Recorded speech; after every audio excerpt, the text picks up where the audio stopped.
The head of the Independent Police Complaints Commission has said that officers involved in the shooting of Mark Duggan are not cooperating fully with its inquiries.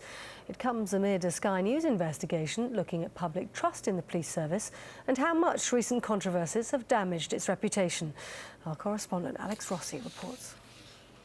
Oh, police, drop the gun! Drop the gun! This is a training exercise, but lessons learnt on this range are the same ones officers will need on the streets. You, hands up! Put your hands up in the air! The simulation emphasises the preservation of life and how pulling the trigger is never an easy decision. My own children see things on the TV and believe, how sexy is this in terms of armed policing. It couldn't be further from the truth. The last thing any firearms officer wants to do is end up pulling that trigger, because they know as soon as that happens, their life is going to change immeasurably. But controversial police shootings like the killing of Mark Duggan have placed police firearms practice under intense scrutiny. His family met with the Independent Police Complaints Commission earlier this week. They want greater accountability. They're still investigating this case, which is obviously good for us to hear. They've made certain promises to us. We've given some concerns to them, and we're being listened to at the moment. All I can say is we now wait and see what they actually deliver. The IPCC is now challenging the status quo.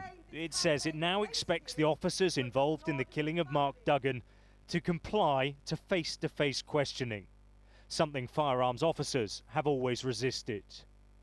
We want officers to cooperate fully, and that means answering questions at interview so that we can probe the answers to those questions and test them against the other evidence.